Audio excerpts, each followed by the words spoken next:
Zach Posner, how are you? Ted, I think this is podcast number three. Well, at least we've done some on your side too. I want to say maybe four. Yeah. To answer your question, I'm well. Good. Anytime I get to be across from a mic from you, I'm excited to do so. We always have fun. We always have fun. So first, welcome. This is the first inaugural ILTACON Live. We did this last year on our own at Infodash. We just basically set up a booth out in the hallway. We had professional setup, but we decided to partner with ILTA this year because they've got more resources than we do. Probably a lot easier. Right, exactly, that too. So welcome. First, you guys had some news recently, the LegalTech Fund. Why don't you give an intro? I think most people know what the LegalTech Fund is, but just give us a quick intro on what it is. Absolutely. So we're investing in early stage companies that are transforming the world of law. We have invested to date in 73 companies all across the globe. You know, we invest in companies that are software selling into law firms, similar to what you guys do, software selling into corporates, software selling into SMBs, and then all the way down to consumers as well. And it's we got a pretty awesome team, and we've been having a lot of fun the last couple of years. Yeah, well, we're a portfolio company. You guys invested in us a year ago-ish? Ish. Yeah, and we've had a great experience. We were in the fortunate position to not really need a ton of capital because the way our licensing model works. I would say a lot of our companies have not necessarily needed our capital, Mm-hmm. or a lot of our companies don't necessarily need a ton of capital either. Yeah. I think that's kind of, but they've fortunately chosen to work with us, and that's been just awesome. Yeah. Well, you guys there's lots of intangibles besides just writing a check. Yeah. Your LPs, whatever it is you can share. Look, our investor base is, a lot of them are strategic. We've announced law firms like McDermott, Will, and Schulte now. That's right. Not Emery. After their recent merger, law firms like Oric, companies like DocuSign, companies like Carta. And the theory is all these people can help our portcos reach their full potential. And we do a lot more than financial capital. I like to say, like, we invest capital, but probably the more valuable side, the dollars are almost a commodity these days, but it's almost like the human capital. This is all that we do, is this vertical. We spend more time on we're really the only dedicated fund across the globe that's thinking about this stuff. So from our end, this is, it's about all the relationships that we can bring, and our whole goal is simple, to help our portcos reach their full potential. Yeah. And, I get hit up, you and I talked about this pre-conference, 15 plus emails a week from VCs, and I hear a lot of different pitches on, hey, we can help with operational matters, and we want to be helpful.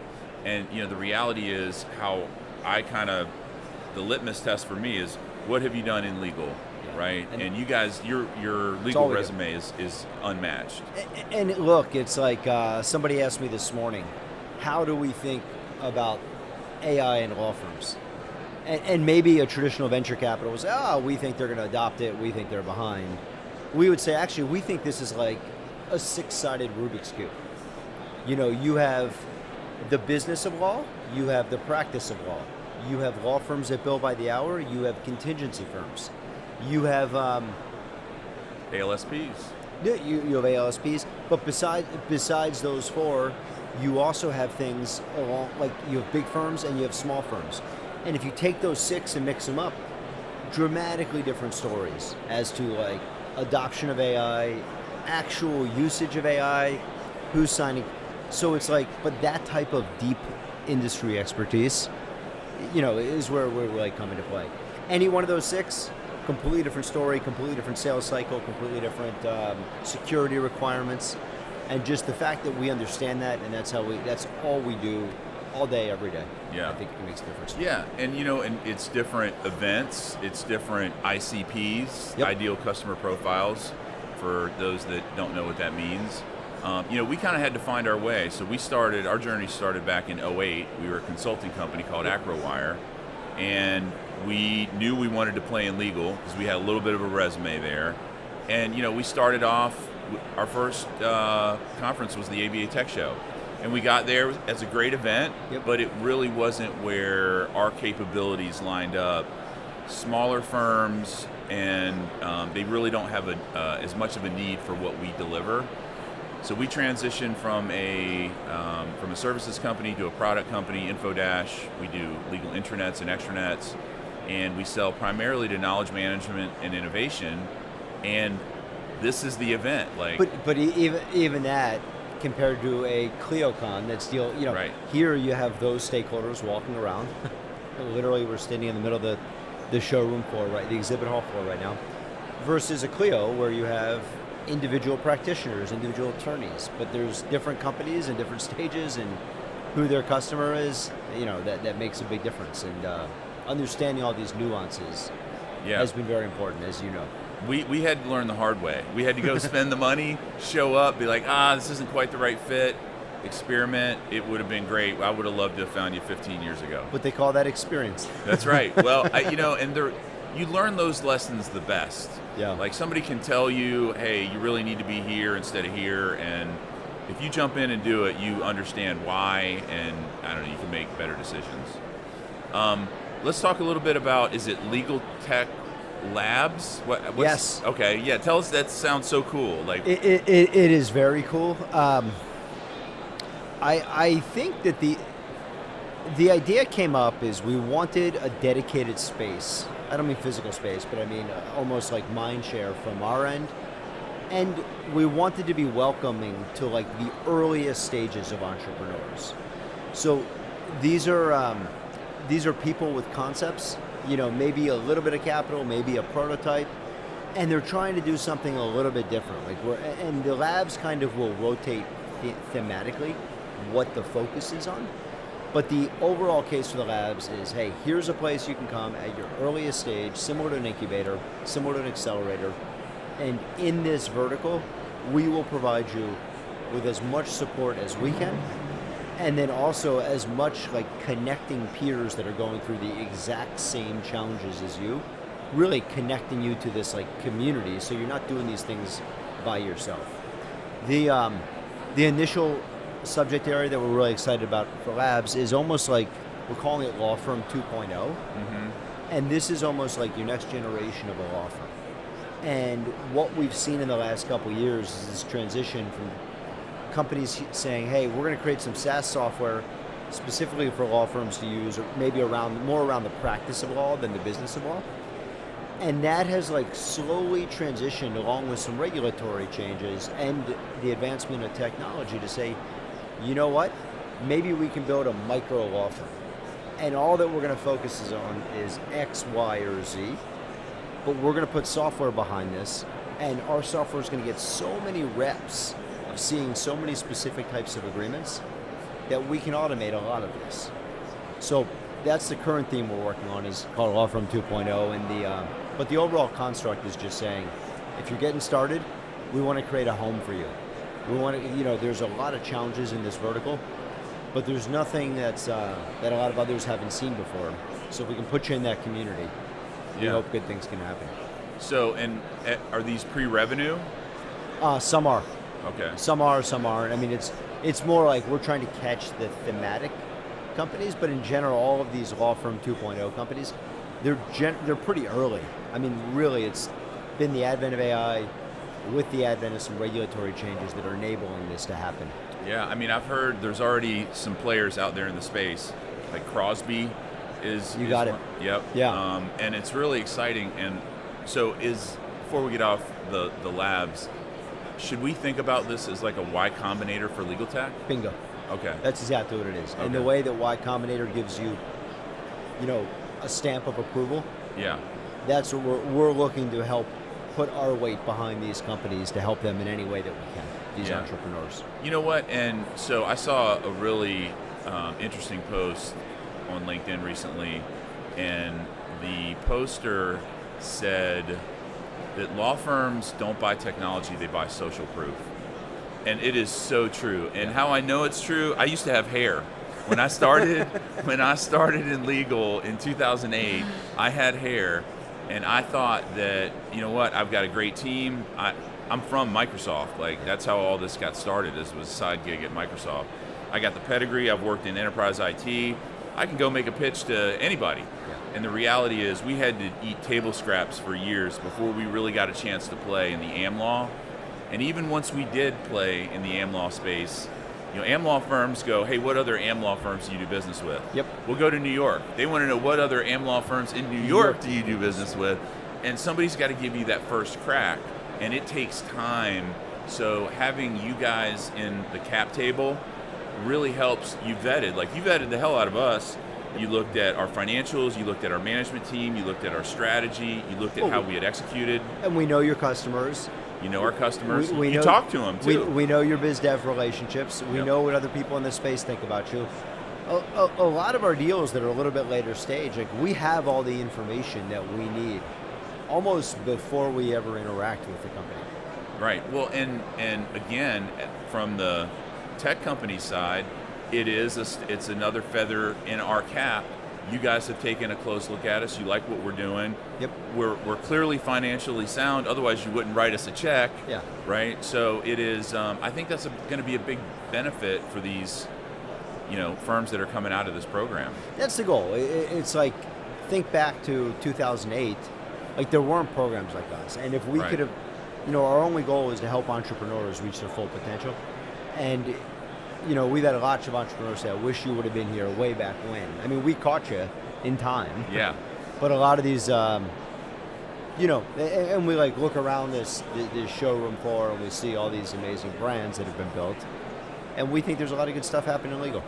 So, speaking of this floor, we have Startup Alley over there. Yes. Did you get a chance to stroll down it? Of course I did. Okay. Yeah. Anything, well, first of all, do you have Portcos over there? I'm going to say the 5 Portco companies of ours that are there are our top okay, cool. priority. But yes, there's, look, it's awesome what ILTA's been doing. Just putting more of creating that Startup Alley. Yeah. And for those that aren't here with us, what's really neat is it's a consistent booth. And I think that's really important for startups. You guys have moved past that stage, but even to figure out, we're staring at his booth right now, but even to look at your booth and to think about what that took to get that booth physically here, and to get that these are just things that startups can't do. Yeah. They just don't have the resources, and so it's really awesome that ILTA provides that service and giving these startups a shot. And getting them in front of this audience. Yeah, there's a lot that goes into it. And we got custom Jordans. I don't know if those are in frame there, but those are Infodash Jordans. I bought them for the whole team. It was a couple $1,000, but it's great marketing. But that's something you wouldn't have been able to do in 2008. And but there's an area for that. Everybody wants to be around startups, so people are going through and checking them out. I'll be completely honest. Our first ILTA as a product company, it was like our first one in 2008, and we were scrambling for food. I remember we snuck in some vendor's party, and there was a carving station, and Adam and I were like, "Game on! We can actually eat some meat here." That is the reality of it when you're starting out. It's like toothpicks and bubble gum, and you do the best you can. So the fact that you guys are supporting that is great. And your timing, let's talk quickly about your timing. Were you lucky with? Luck. Yeah, I was going to say. Everything's been luck. I mean, look, we started investing in the space before personally, but the fund launched in 20. And we just saw we saw broken workflows everywhere, and we knew the workflows needed to get fixed. The AI stuff that we all magically saw that demo on November 30th, 22. Yep. That's lucky. You know what I mean? And by the way, the legal world did not necessarily need that at the time. We still need to fix a lot of this workflow stuff. Yeah. You know what I mean? There's a lot of basic blocking and tackling that still needs to be done. But the rest of the world's enthusiasm for this vertical, that is all, and that brings good and bad. That's bringing tons of VC dollars to the space.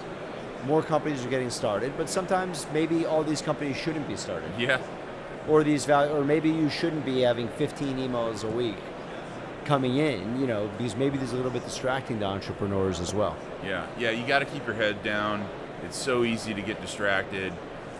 Speaking on funding coming into the market. Are we frothy right now?